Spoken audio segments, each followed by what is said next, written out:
Inilah Robby, robot polisi Indonesia. Presiden Prabowo Subianto memberikan hormat kepada robot polisi humanoid dan K9 saat upacara HUT ke-79 Bayangkara pada Selasa 1 Juli.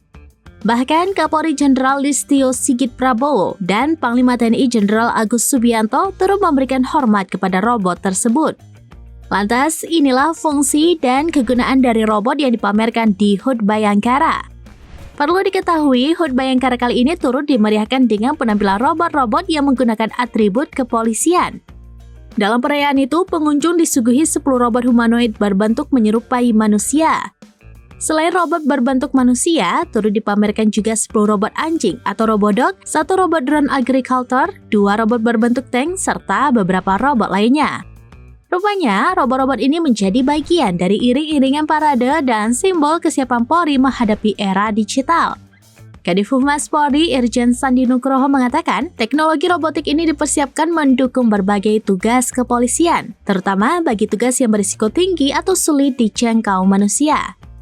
Adapun robot anjing atau robodog membantu unit K9 mendeteksi bahan berbahaya tanpa perlu pemeliharaan rutin seperti hewan asli.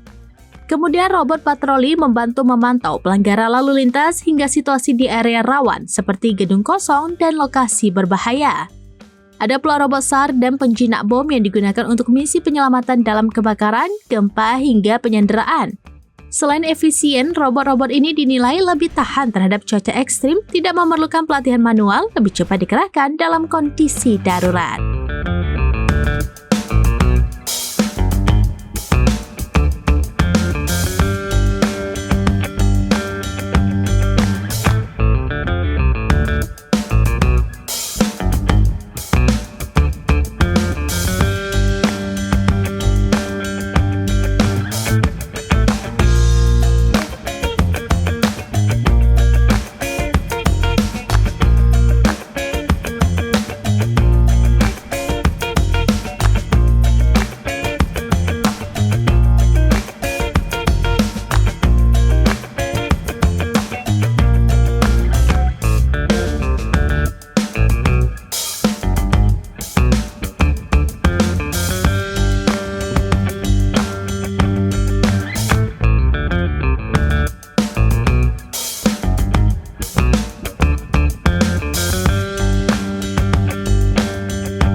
Download Tribun X sekarang, menghadirkan lokal menjadi Indonesia.